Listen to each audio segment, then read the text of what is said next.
Thank you for all being here as we take a major new step to support our incredible military family, something that we've been working on for a long time. I guess you could say for decades. There's never been anything like this. Today, I'm signing an executive order to establish the first ever Presidential Military Spouse Commission. It'll be chaired by Jennifer Hegseth, the wife of, and highly respected wife, I may add, of Secretary of War Pete Hegseth, both here. I also want to congratulate the new executive director of the commission, Desiree. So where's Desiree? Where are you, Desiree? You do such a good job. Desiree Thompson-Sale, along with new commission member Christy Mullen, wife of Secretary of Homeland Security, Secretary Mark Wayne Mullen. These are outstanding people, everyone, male and female, outstanding. The commission will also include the spouses of our wonderful service secretaries, the spouses of the Joint Chiefs of Staff, and the spouses of their senior enlisted leaders. And we have some incredible talent. And I won't tell you these spouses, I've looked at educationally and every other way, they're amazing.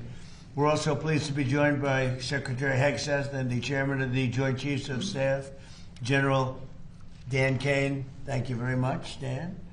America cannot have the strongest military in the world without the love and devotion of our remarkable military spouses who make the extraordinary sacrifices for our country. They really are extraordinary. Many military spouses spend months separated from their loved ones while our heroes are deployed overseas. Military families also endure frequent moves and other unique challenges, and the challenges are legendary. They write books about them. This commission will provide recommendations for improving the quality of life for military spouses so that we can better support both our military families and the entire United States Armed Forces. The commission will develop suggestions to address particular challenges in housing, employment, healthcare, education, child care, and just about everything else you can think of. We've never had this opportunity. We're doing it now because we've done a lot for our military. We love our military. Every day our administration is fighting to give our military families the support they dearly need and they deserve. As part of the great, big, beautiful bill, we provided hundreds of millions of dollars for military child care and improved housing on military bases. It's being built, much of it's being built right now. Last Christmas, every service member received a warrior dividend of $1,776.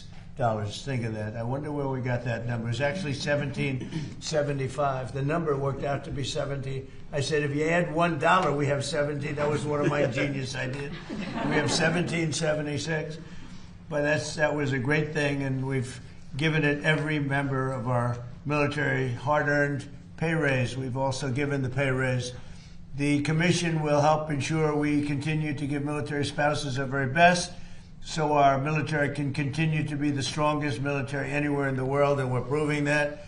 As you know, we had a conflict with Venezuela, worked out very well, and we have a conflict with Iran, and that's working out very well, very, very well. So now I'd like to ask Jennifer Hegseth to say a few words, followed by Pete, General Kane, and then I will sign the executive order putting this into play. And it's an order that's long overdue as far as I'm concerned, like by decades. And we're going to do a real job with it. And Jennifer, if you will, please. Well, Mr. President, you have been a champion for the military, and we are so grateful for that, and that continues today. And like you said, these are generational issues that are long overdue to address. And we have the most amazing women here who have decades of experience as military spouses themselves to take a look at it. There's really nothing we're going to find that they haven't experienced. And so between what they've experienced and what they know, we're going to really tackle these things. And I've spent the last year traveling around, meeting with military spouses and families around the world and around the country, and it's the same from Kentucky to Singapore. It's housing, it's healthcare, it's employment, it's childcare, it's education, and so we're going to take a look at all of those things. Even one of the women up here, I won't say who, but was a paramedic, and as they moved from state to state, she could not get the license. Switch to that state in time before you move again, before you PCS, and it makes it really difficult for these families to survive, let alone all the other sacrifices we're asking for them. So this is a big deal today. We're super grateful. Every time Pete travels around, Secretary Hegseth travels around talking to the troops, he tells them the president has your back, and now the families know that you have their back too. And we are grateful. Thank you. Thank you, Jennifer. Great job. Thank you. How about you say something first, and then we'll go. I can't then really we'll go top back that. into the general. You're not going to top I can't it. top that, Mr. President. Give it a shot. You're not going to. You know, it's Good job. It's true. Strong families equal strong formations. I mean, when you look at it from a military perspective as a secretary, our job is to make sure our troops are prepared and ready on behalf of the nation. And if your family's not taken care of, then it causes hesitations and complications for the warfighters up front. And so we say often, and we mean it, no soldier, no Marine, no member of the Joint Force serves alone. And so if we can address the issues of housing and make sure it's quality housing, make sure employment opportunities are maxed out, make sure child care is taken care of, make sure DOEA schools are the best in the world so that our military kids are being educated, the trade skills they might want to take the next chapter in life. If that warfighter knows that their family is good to go, they will go the extra mile, which is what our nation asks. So we're in for this. Is not one of those window dressing efforts. Jen's right. This entire group has mountains of experience, and they're raring to go to put it to use on behalf of the great Americans who serve our nation. And this is going to be full speed ahead to address every quality of life issue we can, which, Mr. President, you invested in the One Big Beautiful Bill. People don't know how much went into housing and into barracks and into pay. That's a down payment. And now with the $1.5 trillion, which we're working to get every dollar of, it's going to be a generational investment in barracks, in housing, in healthcare, in pay, in ways no commander-in-chief has ever done before. So, Mr. President, thank you for leading on this, and the commission's ready to go. Well, thank you very much. You're doing a fantastic job. General, please. Mr. President, Mrs. Hegseth, Secretary Hegseth, it's an honor for me to be here today at the launch of this commission. As we stand here now around the world, military service members are out doing our nation's business and ready to do what is asked of them. The foundation of American military readiness is the families, and the backstopping of all of that is the military spouses that serve behind them. Inevitably, every time somebody deploys, that refrigerator will break down, the car will break down. You think we're strong. American military spouses are 10 times stronger, and the lift that they carry is significant every single day. I want to thank this commission for the work that they're going to do to help improve military families' lives and military spouses' lives. It is a critical enabler for American warfighting capabilities. So to all of you here and all the work that went into putting this commission together, thank you. And Mr. President, we're honored to be here today. Where will they be meeting when you have meetings? Because you're going to be having a Here lot at the of White meetings. House. Do you know where you're going to be meeting? Every Jen? month here at the White House. Oh, that's great. Yes. We can't do better than that. Can't do better than that. Use the Oval Office. Yeah. Would anybody like to say anything? Maybe Desiree, you could start, and then if you want to say anything, great time to say it. Please, Absolutely. Desiree. Go Well, I'll ahead. just be really short. It's a pleasure for me to serve as the executive director of this commission. I think it's a long time coming. It's a little bit of a pet project out of my office, simply because we have the Chief of Staff of the Air Force's wife that has been inspirational for this. She's a 41-year spouse. But collectively, this group has over 400 years of experience as an active duty military spouse. 400. And they've probably moved about 300 times. So if you can imagine that level of experience coming to this commission and solving real problems for the future of our military spouses and families, it's just an incredible thing that you're doing, President Trump, actually asking them to solve these problems and give you good recommendations, and we're happy to help them do that. So, you know, we have Desiree's been with us for a long time, and she's directly and indirectly done what she's doing for a long, long time, covered numerous presidents, and she basically responds to the public when the public, they send things.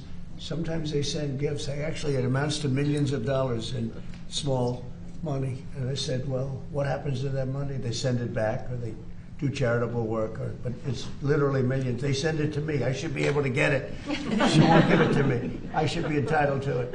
No, but they send it to me as just a gesture. But they write thousands and hundreds of thousands of letters, and she's got a staff that's all volunteer. And I have one question: how do I compare in terms of response with other presidents of the past? No comparison, sir. No. Is that good or bad? No, it's good. Actually, it's very good. It's very Yeah. good. We do okay? You do great. A little more than Sleepy Joe? 100% A little bit positive. more? Yes. I think so. Thank you. Thank you. Does anybody have anything to say, or a question, or statement? Would you like to make a statement? Yes, Can I please. just say, I'm so excited. We've served with the Wills Box now for a number of years, and I've seen them champion the enlisted corps. As the spouse of a senior enlisted leader, it's pretty easy for something amazing like this to happen and not include the enlisted corps, the senior enlisted leaders from the enlisted corps. It means the world to me that this started with them in mind. And I don't know if you remember, but a few years ago, my husband was serving in Alaska, and before you got on the plane, he asked your detail if he could ask you a question, and he asked if you would FaceTime me, and you did. And it meant the world. People I respect. You're getting ready to get on the plane, and this E9, this enlisted command chief, asked you to FaceTime me, and you put your arm around him. You said, "He's doing a good job. Take good care of him." And that picture has hung in his office since. And it just means the world to me that you highlight the enlisted corps every chance you get. And I love to tell people that story, that you took the time That's so for. nice. Thank you very much. Say hello. Okay. I remember. Please, anybody else? Mr. President, this is Cindy Wilsbach, who's humble to That's her right. core and has had a significant role in putting this commission together. So I just want to highlight Would you like Cindy's to work. say something? I would just like to say this is a red letter day for me. Just the honor that I feel to be surrounded by these spouses who, what I like to say is we serve by oath or by vow. We didn't all raise our right hand to take an oath, but we began serving this great nation when we extended our left hand and said a vow to the person that we love that serves this country. And we represent people that are at the end of their careers. We have served decades, 20, 30, 40 years of service. This is about the legacy that we leave for the people that come after us, for these great. people who have children who are serving now, or for families that we say, we love you, we care about you, and we are the greatest military in the world, and part of that is taking care of our families, and that's what this commission will And do. your husband is highly respected, I have to tell you that, by everybody, by everybody. Anybody over here? Yes, please. Mr. President, on behalf of the Coast Guard, we cannot thank you enough for the amount of money that you have put into our organization. We are beyond excited about the new potentials that we have. We can just feel it, the whole Coast Guard. Every time we go to visit our different units and our families, people are super Including excited. 11 ice cutters, right? Absolutely, I'll be talking, yes. It's going to be beautiful. Yes, sir, yes, sir. They had one, Russia has 48. They had one, and it was 50 years old, and you're going to soon be getting 11 brand new ones atop of the line, so that's a big, Well, that's a our big people difference. are very thrilled and super excited and very thankful to you. That's So great. thank you, sir. Thank you very much. Good. Anybody else like to say? Last chance. That's it? So I'm going to sign this, and it's a real honor. And then if you like, you could ask questions of the people, and or me if you want.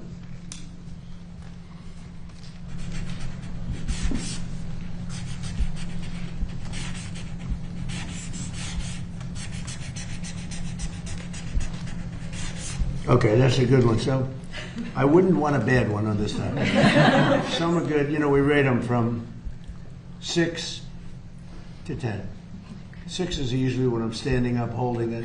You can't do a very good one, but that's a 10. So you deserve a 10 too.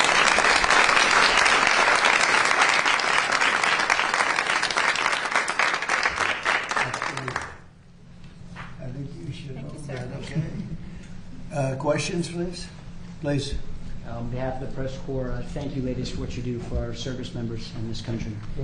Mr. President, are the talks with Iran now off and are airstrikes No, back they're on? on. They're going on right now. It's an amazing thing. We have a little problem with Iran because we have many talks and we'll say we have or we don't have. You know, we're straight about it. But they deny. But they're not denying it now. They just put out a statement not denying it. But for some reason, they, when they're talking, they don't like saying that they're talking. So I say, wait, we're in talks. Big deal. We're in talks.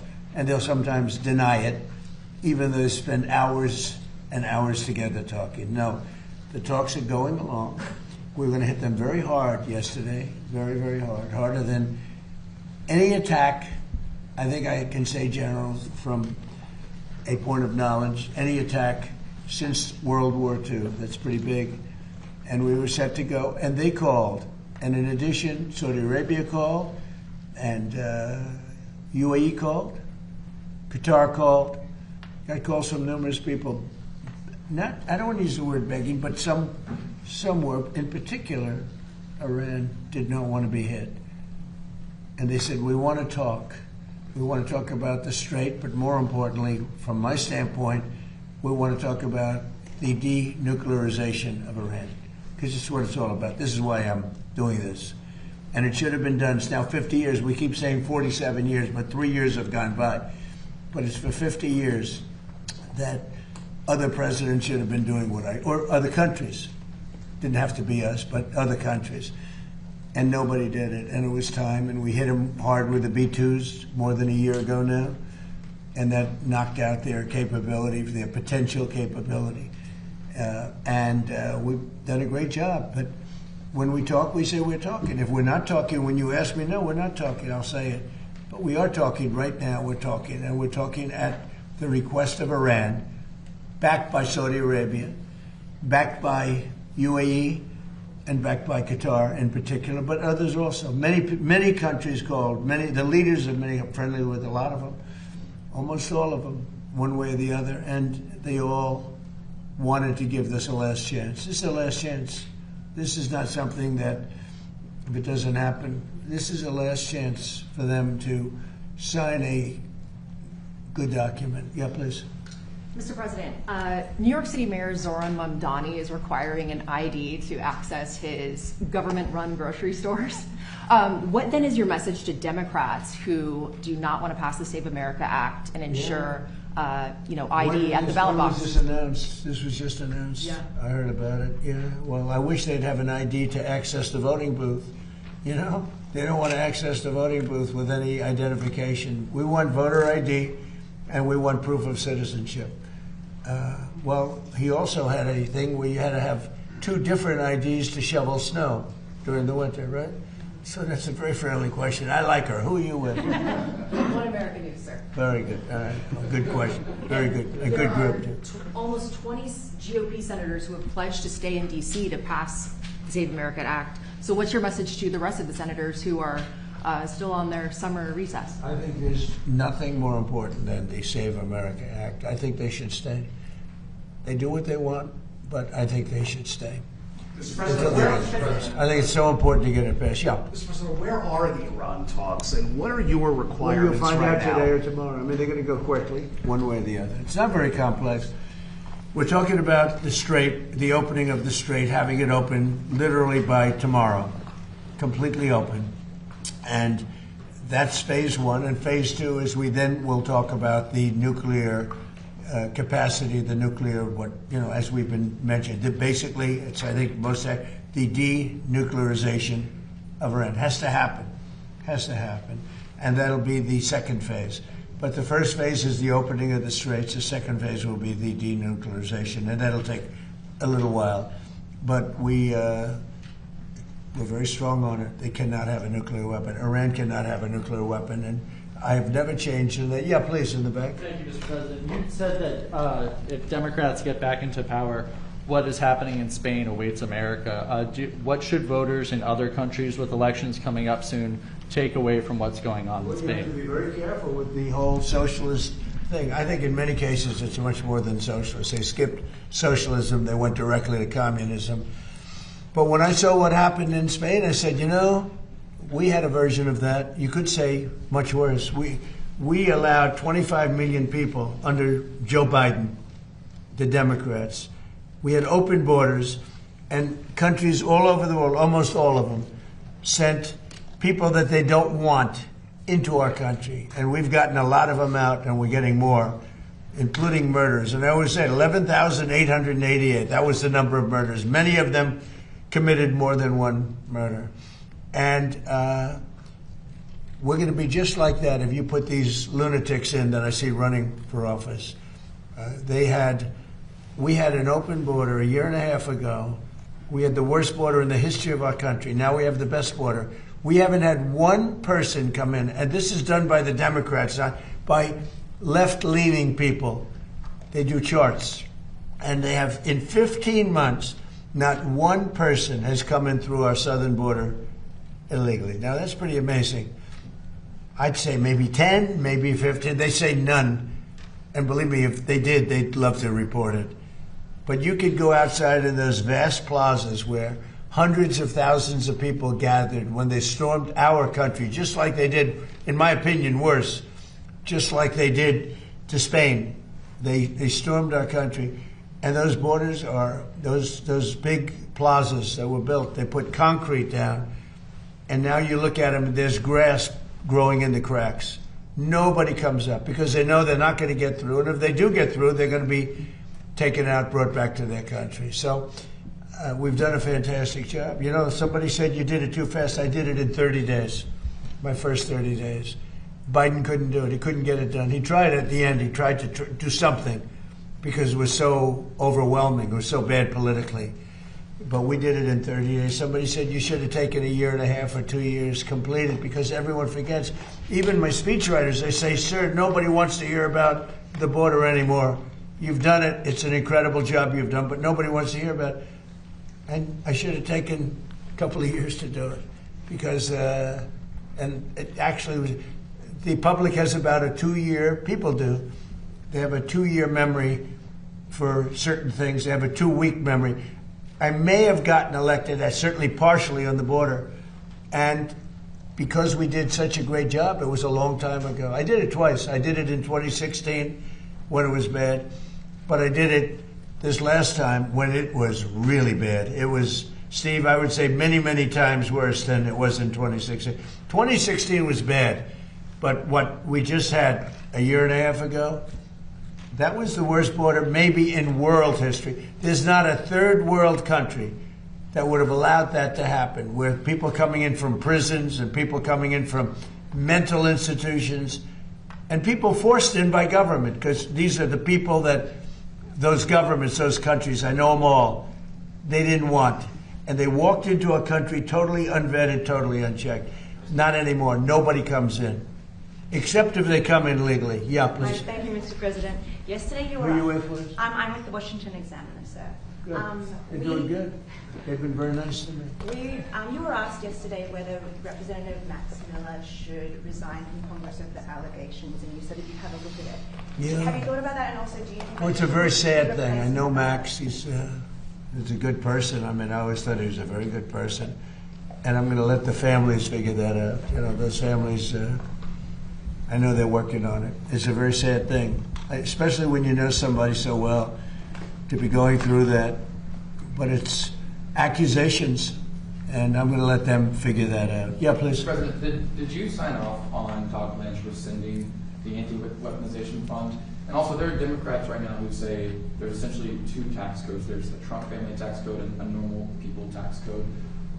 Why do you think that your family deserves some level of special exemption when it comes to the auditing of taxes? Well, I'll go into that. First of all, I had a 10-year case that was settled until I announced I was running for office. It was a settled deal like I've been doing all my life. I've been audited every year for my entire life, which I have a lot of wealthy friends who were never audited. To this day, they were never audited. I was audited. And my deal was settled. In writing, it was settled, subject to final approval. Then I announced I was running for president, and all they did was haunt me with it. They ended the settlement, and they went after me illegally. And they did a lot of bad things to me like they did to other people. And I was treated very unfairly by the IRS. It was weaponized against me. Think of it. I had a case this is a 10-year-old case, and it was settled. It was done. The case was over. I announced I'm running for president, and they terminated the settlement in Washington, and they went after me. And what they did here was frankly, if you talk about reparations or if you talk about payment, what they did to me, I had a very good case against them. So this was a case that was settled, that when I decided to run for president, right at the beginning, this is a long time, it's been going on for a long time, they terminated the settlement, which is something that never happened before. We have letters from the biggest law firms in Washington saying that this case is nonsense, just like the Russia was nonsense. They weaponized government. And so that's that, and most people understand that. On the fund, these were people that were treated unbelievable. 22 suicides, more than that, I think. Look at Ashley. Look at so many other things that happened. These people were treated horribly, and this fund could have given them some solace. But it happens to be very popular among many quarters, and I don't participate in that fund. I was certainly treated badly. I don't participate, but I thought it would be very fair for people that spent years in prison, people that were treated so badly, for in many cases people that did absolutely nothing wrong. So I view that fund as a positive, and a lot of Republicans do too, not so many Democrats. And it's not only for that, it's for other things too. People that have been treated unfairly, that have been weaponized by a corrupt government that we had with Obama and that we had with Biden. You had a corrupt government with both of them. Mr. President, did you sign off on Todd Blanche rescinding? I didn't look at it. All I know is that Todd Blanche is great. He's going to do a great job. Everybody knows it. And I understand there's been a sign-off. But I don't know what they agreed. I think Todd Blanche agreed to reconfirm things that he's already said. And what he said was okay. Can I Please, go ahead. Are there other avenues you have supporters get paid potentially if it's not the anti-weaponization fund? Is there another Who are you with? I'm with MS Now, sir. You who? MS Now. MS Now? Yes, sir. What a terrible show that is. They have the worst people on that show. Are there other avenues that you want to see people No, paid? there's no other avenues that I know about. Go ahead. Mr. President, on the Iran talks. MS Now. That's the failed MSDNC, right? The failed. They failed. They gave it a new name. You know why? Because nobody watched it. Go ahead. And fewer people are watching it now. On the Iran talks, is there discussions, is Iran willing to return to a fully free navigation of the strait? Is that on the table? Say it again differently. Would Iran be willing to return to fully free navigation of the It has to be. I'm not going to let them charge. Would you If anybody's going to charge, we'll charge. We're the one that has total. We have total control. You know, we have a thing called a blockade with his Navy. And that Navy is, they call it a wall of steel, the United States wall of steel. And no, there's not going to be charging. We're not talking about charging at all. There won't be charging. Yeah, please, in the back. Mr. President, you said last week that illegal immigration... Who are you with? GBUs. You said that illegal immigration is killing the UK. Nigel Farage today has proposed the use of the Royal Navy to combat small boats crossing the Channel. Do you think that European nations, including the UK, should be using their militaries to stop illegal immigration? Look, you have to stop illegal immigration in Europe. I know Europe better than anybody, better than the people that run it, and I have great relationships. Two things are killing Europe.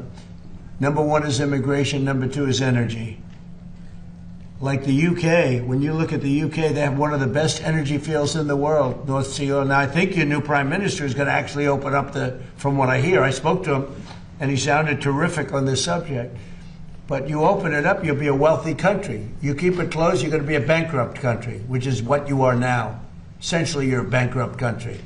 You have one of the greatest energy fields, the North Sea oil, one of the greatest fields in the world. You know, the UK buys its energy from Norway, who gets the energy from the North Sea, from not as vibrant a part of the North Sea oil was. You're sitting on top of gold, better than gold, and you don't do anything with it. It doesn't work. You don't allow the oil companies in, and it doesn't work. And I spoke with your new prime minister. I was very impressed, and he sort of indicated to me, I said, look, you can be a wealthy country or a bankrupt country. You have your choice. Not every country has that choice. Almost no country has that choice. But in the case of the UK, Scotland, I'm talking about Scotland, right off the shore, in Aberdeen, Scotland. Aberdeen was the oil capital of Europe for years. And then one day the Liberals got in and they closed it. And your energy rates have quadrupled. You have among the highest energy prices in the world. You could cut them in half. You could give away free energy if you'd open up the North Sea. And it's good for another 500 years, maybe more, probably 1,000 years. Has our new Prime Minister restored your faith in the leadership of Britain? Has our new Prime Minister restored your faith in the leadership of Britain, or do you think it's too late? Look, I think we're going to have a very good relationship. We'll see. I'm not going to tell him how to run his country, but I can tell you, immigration is an incredible problem for Europe. You're allowing people in that in many cases are not going to help you. I'm going to be nice. They're not going to help you. And the people that are there, people from your country, people from other countries that have been there for a long time and did a great job, beautiful place. Look, I love it. You know, my parents both came from Europe indirectly. So a German, Scot, and you know, it's like one of those things. It's very sad. When I see what's happening to Europe, it's very sad to me. But they have a problem with immigration. They have a problem with energy. You have windmills all over the place. Windmills, you lose your shirt. Any country with windmills is a loser, okay? You just have to look. If they have windmills, they're a loser. Because you lose money with windmills. Mr. President. Yeah, please, go ahead. Thank you, Mr. President. Go ahead, who are you with? John Fredericks Media. Yeah, that's right. Original name. What was your name before? John Fredericks. Go ahead, John. Mark. Two domestic questions, sir. The first one is, Exxon and Chevron, integrated oil U.S., just announced record profits second quarter. Unbelievable. For Exxon, for instance, 14 billion highest they've had in over a decade. For Chevron for the quarter, highest in history. By 12 times. On the back. You saw that? Yes. Yeah. I mean, it's unbelievable. On the backs. I don't like it. Workers paying higher gas. Yeah. Is our... They're making too much money, okay? Based on a shortage, they're making too much money. I don't like it. And I should be the last one to say, because I'm a big free enterprise guy, nobody bigger. And, you know, you're going to see oil, when we're finished with Iran, you're going to see the prices drop through the floor. But they made too much money, too much money. Chevron, too much money. ExxonMobil, too much money. When you look at one company where they made 12 times what they made the year before, they're going to give some of that back to the public. And they better cut the retail price, the consumer price. Too much money. You're surprised I'm saying it? I'll say it loud and clear. I'm not happy about it. Go ahead. Go ahead. Just one.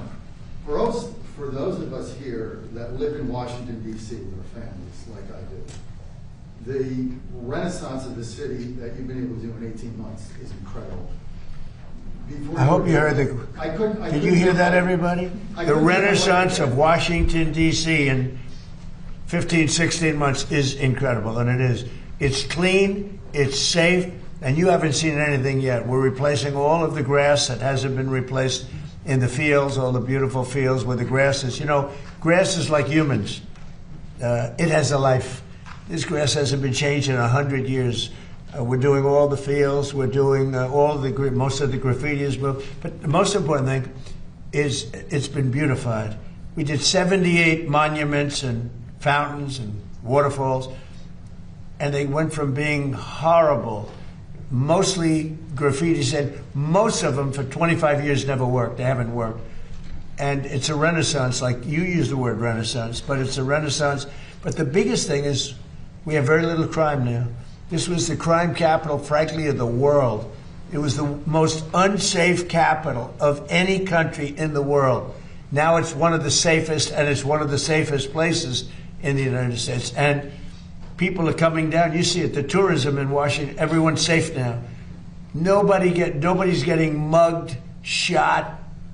We used to lose 3 people a week. Death.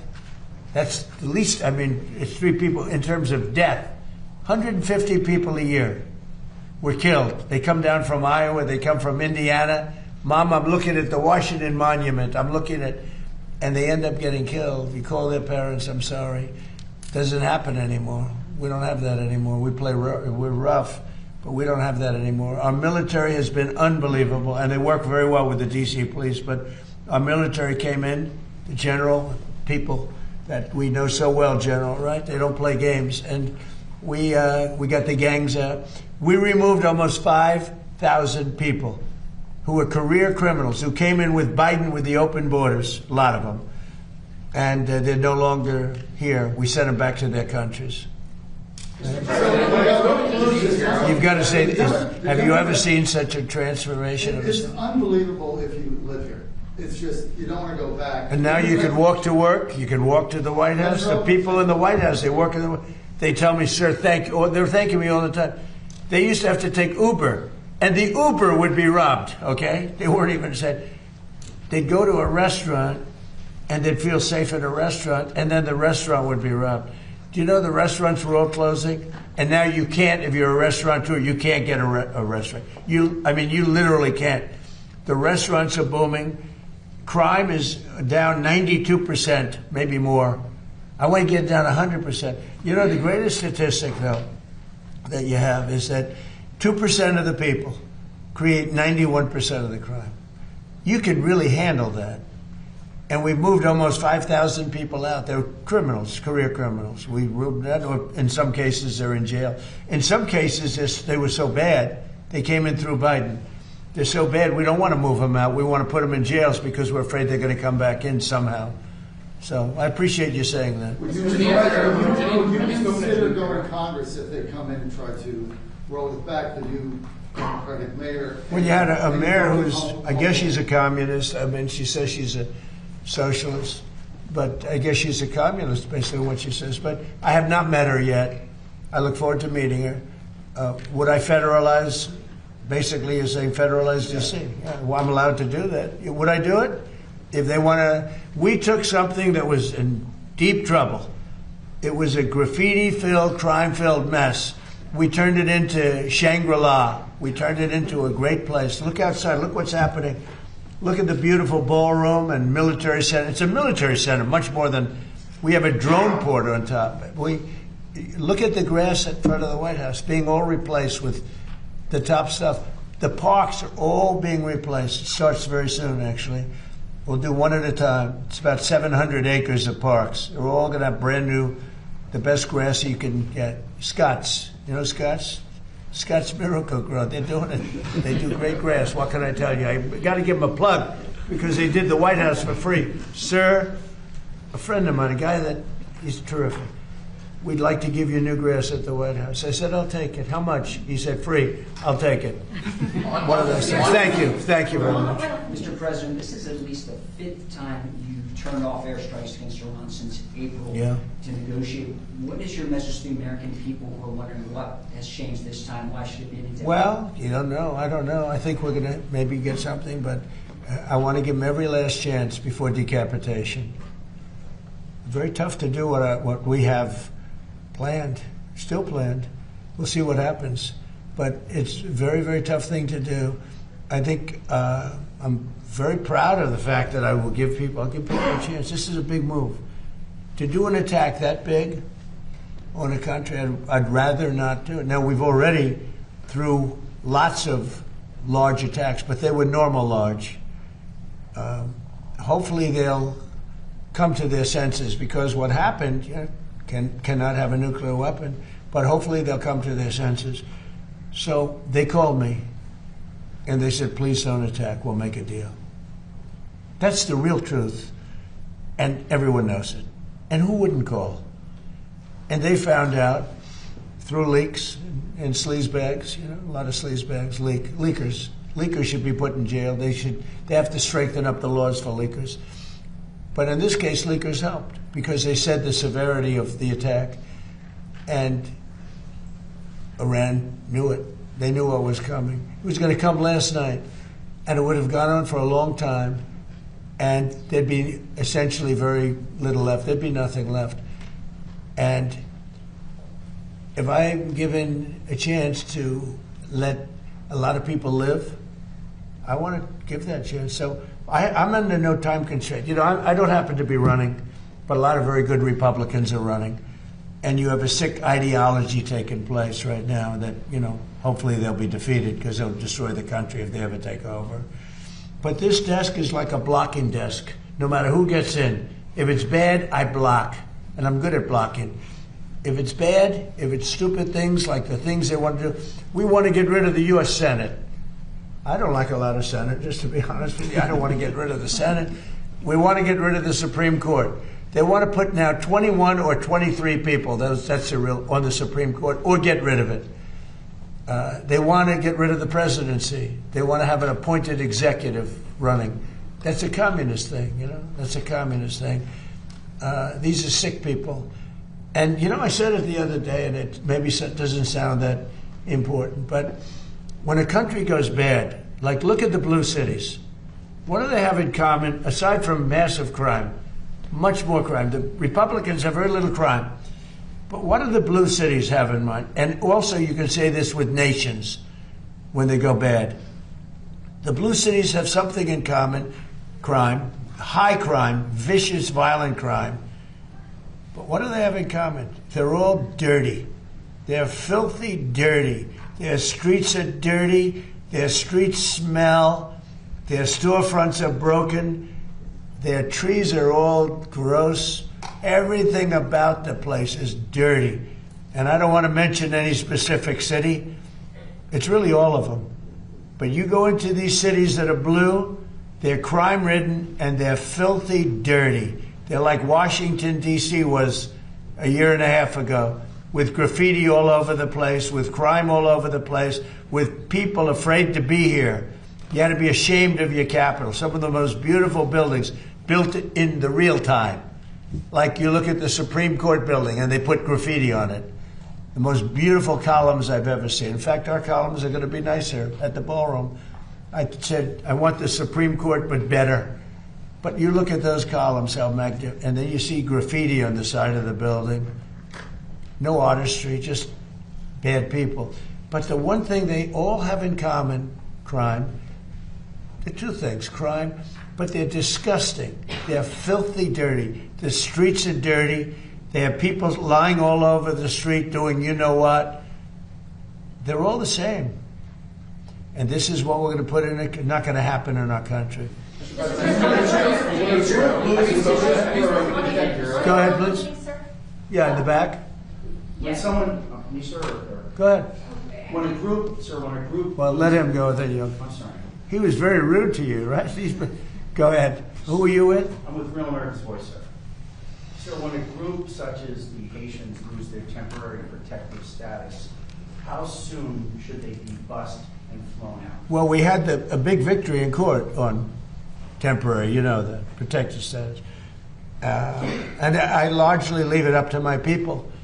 But we've had people here for many years and they were here temporarily. You know, we had people coming in and they've been here for many, many years. And they had a tragedy in their country. They had, sometimes it was storms, or it was, you know, it was hurricanes. And they come in and, you know, they're here for 12 years, 14 years. So something's got to be done. Yeah, please. Mr. President, on the oil, have you spoken to Jeanine Pirro about her decision to drop her? No, Jeanine Pirro made a mistake. There was vandalism. I just told you we did, I think, 78. One of the things was the reflecting pool. Hasn't worked since 1922 because it always leaked. It always leaked from 1922. You know, it's the largest, longest pool ever and all that. The concept is beautiful, but it always leaked because of the size, because of maintenance, whatever. But it was built in 1922, and from the day it was built, it leaked. Biden spent $58 million. Barack Hussein Obama spent much more than that.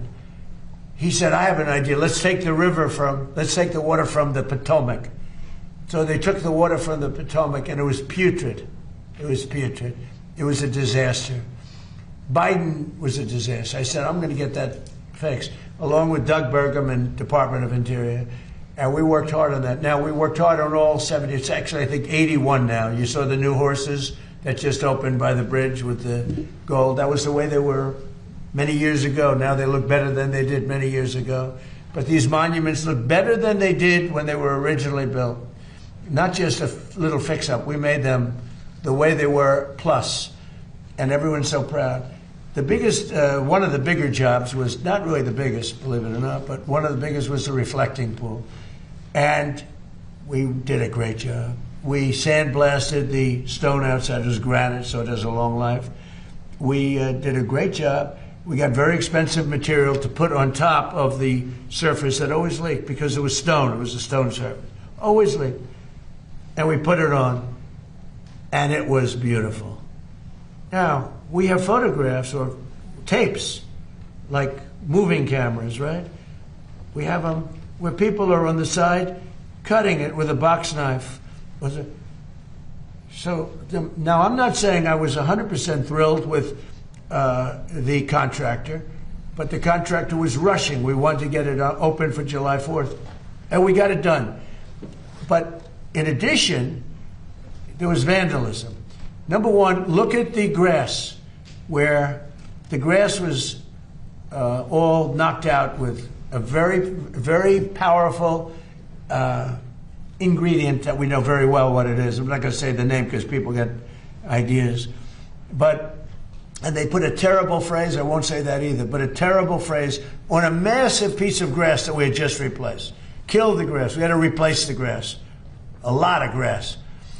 In addition, they took knives or cutters and they cut the material. It's material. And they put their hands and they pulled it.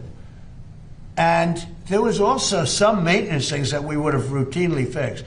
But we had that up and it was perfect. And then you had the bubblers, which get rid of what forms in the water. And that works great, but they turned it off because of the fight. Because it competed a little bit of noise during the fight. They turned it off. And it grows very rapidly in the water. But that actually works very well. And that's all. So now we're just about set to reopen it. And we had to replace cut areas where they cut it and ripped it. But there's a tape, and Jesse Waters, by the way, did a whole big thing on it. There's a tape that's out there that I posted on Truth, where you have people leaning over the side, the weakest part because of the flexibility. You know, it moves. It's very complicated. It moves. And the softest part has to be flexible. And that's the stuff you can cut. And these guys knew what they were doing. And they cut all the way along the base. Cut, cut, cut. Now, when Janine looked at it, it was the day after the 4th of July with the largest fireworks display in the world. And the stuff was laying all over the pool, the fireworks, because they used the pool as one of the, and it was all over the pool. It was the day after, very shortly thereafter. But that was working beautifully, and it was vandalized. And if you look at the tape, now the tape isn't a great tape in the sense that it's a little hard to say who it exactly was. But it was people cutting this very expensive material, waterproofing material. Anyway, it looked beautiful. And then they cut it, and they vandalized. And we weren't necessarily thrilled with the contractor, but they did a job, and they were fixing any problems.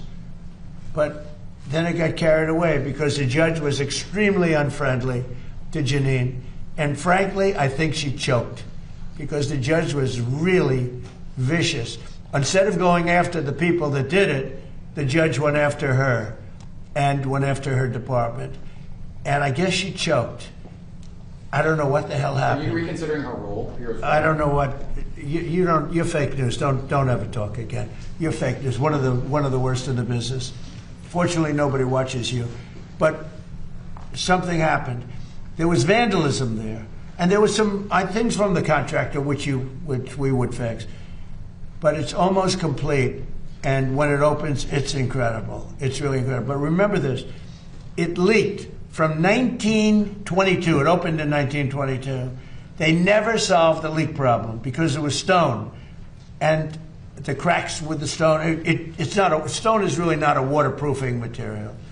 We essentially use a very high-grade swimming pool type material, which was my idea. I was very proud of that idea. And by the way, I didn't know the contractor. Everyone said the contractor. I didn't know the contractor. But when it was completed, it was perfect.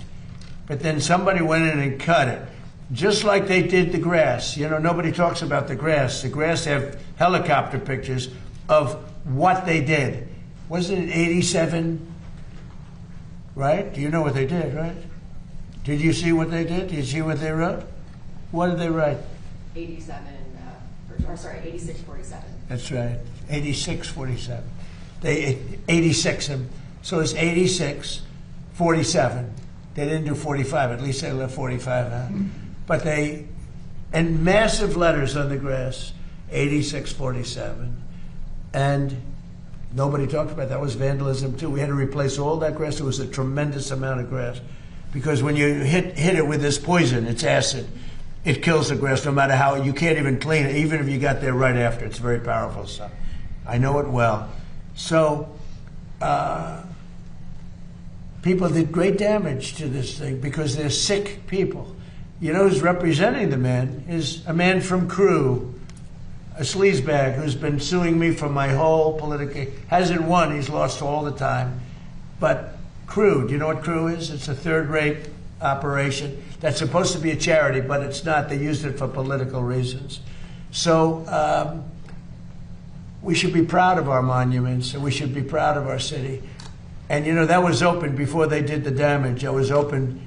It never looked more beautiful. It looked like a mirror. And that's what it was supposed to be. It was a very dark color, because otherwise you don't see it, as a reflecting pool.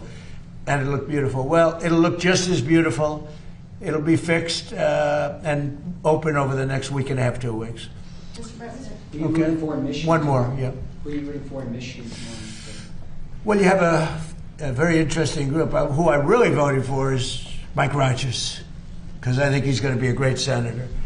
But you have a communist versus a socialist. That's the way I look at it. You have a communist versus a socialist. It looks like the communist is leading. We're talking about for the Democrat primary. But for the Republican, you have a very good man, and he should be able to win. Yeah. Okay, one more. Go in the back. Yeah, go ahead. Lafayette Park. Lafayette Park, it's great. Do we do a good job at Lafayette Park? It's phenomenal. So Lafayette Park is right across from the other side of the street, and I made a donation of $10 million. That was me, personally. And it's unbelievable.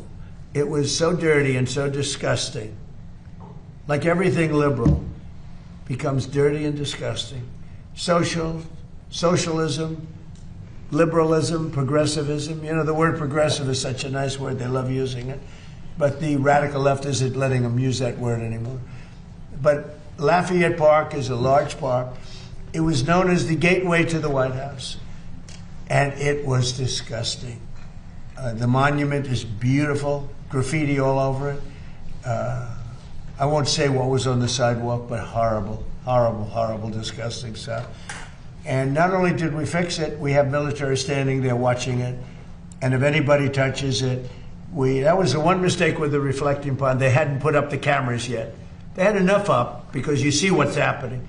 But if they would have had them up, we would have had it would have been a lot easier. And I was disappointed with Jeanine Pirro, really disappointed with Jeanine Pirro. She folded like an umbrella, and people get away with things, and it's a disgrace. But we're very proud of Lafayette Park. Now we have a big decision to make. Do we take the pavers that are red, you know, the red brick pavers, and do we change them into a granite? It's a gray granite, they're beautiful, but they're not the original. So we're going to have to make that decision. You have a good sense of taste. What would you do? Huh? Yes, change it. You would change the red brick into the granite. Heartbeat. The granite is much stronger, holds up much better, different color. Legacy. Change it. Okay.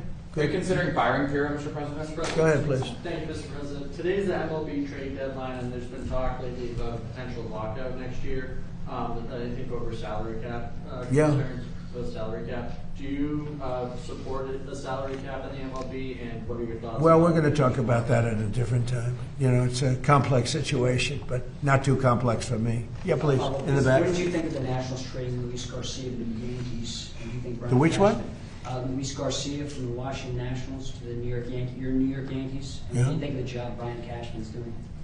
Well, I've known Brian Cashman for a long time. Look, he's done a good job. I think Randy Levine is great. He's a great executive. And by the way, the NIL, or whatever it is very close to getting solved, college sports.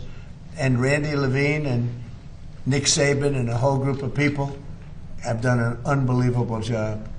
That was a case that should have been appealed by the NCAA, and they never appealed it. Whoever ran the NCAA, they never appealed it. The original case was thrown out by a judge that knew nothing about sports or college sports. And that case should have been appealed. They didn't appeal it. They didn't know. I think they forgot something happened. And college sports was and is in turmoil right now. Turmoil. And Randy Levine from the Yankees, is the president of the Yankees, got together with a lot of people. We had it right here, 60 people that were in that world, including legal people. And from football, it was Nick Saban, who won 6 or 7 championships. Fantastic coach and very respected. And many other people, very, very respected. And we have a bipartisan deal as of right now. So we'll see what happens. They'll be voting on it soon. I hope they get it. I hope they get it done. Thank you all very much. Thank you. Thank you. Thank you for that question. Head out the store. I love this question. Thank you guys. Thank you guys. Thank you. Have a good time. Thank you, everybody. Good luck. Thank you. Thank you. Thank you. Good.